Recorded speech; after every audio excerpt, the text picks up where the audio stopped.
What's going on, YouTube? This is Mag Dog TV. We coming back with another one. So it looks like Cleveland Browns insider Mary Kay Cabot just joined a podcast and gave us insight in regards to the quarterback battle out there in Cleveland. We are in day 3 of OTAs. She just gave us the recap of day 2. We're gonna talk about that in this video. Every other city I go, from Colorado to the Bayou I go. Y'all know the motto, get a info I know.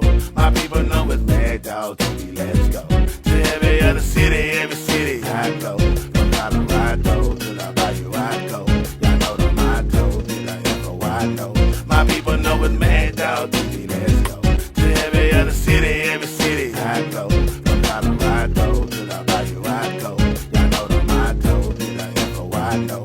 My people know it's Mad Dog TV, let's go. So once again, as I said before, the Cleveland Browns wrapped up day 2 of OTAs. We are in day 3. On today, Browns insider Mary Kay joined a podcast and gave us insight in regards to the quarterback battle. I'm going to play this video clip and let you guys hear it. Then I'm going to give you guys my thoughts as we continue this video. Do you like a 4 QB race? Lyman and I got into a dust up a little bit earlier about it because Lyman is saying it's got to get down to 3 as quickly as possible. And I go, no, leave it at 4. They're all competitive in some fashion. I don't care. It's still a test of the coaching staff and how they can develop and how they can prepare guys and how they can do through all this. I want to see it all. I want to see the test of the coaching staff and obviously the test of the quarterbacks. Well, it was never really intended to be a 4-way quarterback competition until they got to the 5th round of the draft and traded up for Shedeur Sanders. It was always going to be more of a 3-way competition until that point. So that just extended it. And when that happened, then they really did have to go to more of the 2 spotting, which means that they're running these concurrent drills on both fields in 7-on-7. So it gets a little bit complicated, but I don't mind it for now. But I do really, truly believe that they have to weed it out as fast as they possibly can, because they do not have time to try to figure out who is going to be developing that chemistry and that camaraderie with the starting cast. They cannot do that. They have to hit the ground running. The early part of their schedule is absolutely grueling, and they have to be ready to play. Mary Kay, if you could, and I know it was tough. They were operating 2 different football setups yesterday concurrently to be able to get the most out of everybody involved. So were you able to break down, maybe even power rank, the arm talent from the quarterbacks yesterday? Well, again, not really, because you kind of had to divide what you were watching. And I mostly watched Kenny and Joe. I stayed on the field with Kenny and Joe when the rookies were on the other field, because I just feel like the real starting competition is probably going to come down to those 2. Now, I could be wrong about that, but I just wanted to see what those guys were able to do, especially because we had just watched all of rookie camp recently, and I watched a whole lot of Shedeur and Dylan, and I wanted to see what Kenny and Joe were kind of up to. But here's the thing to remember. If you're going to be looking at stats and the breakdown of things online, you have to be careful about numbers that you're looking at, because Shedeur Sanders, and this is just a fact, he did not take any team reps yesterday. He did not take 1 team rep yesterday. So when they went to 11-on-11s, he did not get those reps. Those reps went to the other 3 quarterbacks.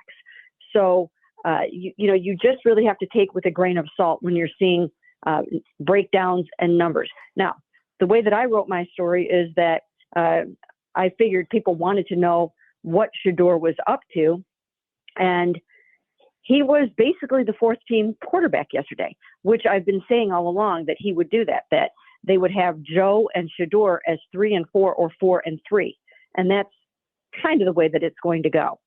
But that doesn't mean that these guys can't change it. It's up to them to flip the script. Shedeur could come back by next week, and we could see him in 11-on-11s when it's open again next Wednesday. But I thought the important thing to note yesterday is they are starting him out basically as the 4th-team quarterback. You guys heard it right there. Browns insider Mary Kay speaking out about the competition battle and Shedeur and all of those things. You guys are looking at the statistics. Shedeur Sanders did his thing. I'm going to still post this. This was all over social media.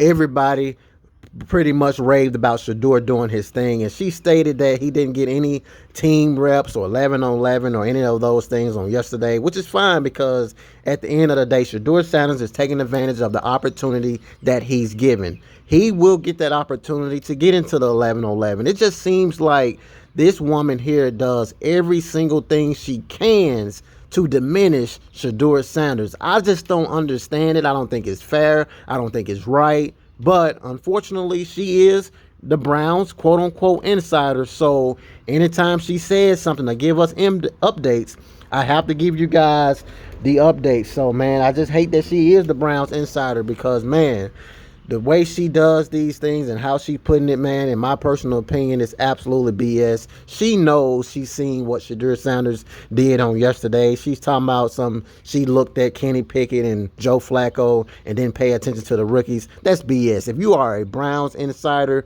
you need to be paying attention to everything. That's what you have your media credentials for. Just my personal opinion. Hit that like button, subscribe to the channel, turn on the post notification bell. That way, every time I upload a new video, you guys would see it. Also, get down in the comments and let me know if you guys agree or disagree. Speak factual with me, man, because at the end of the day, I'm being as honest as I can when evaluating what we can get from these OTAs. Until next time, peace.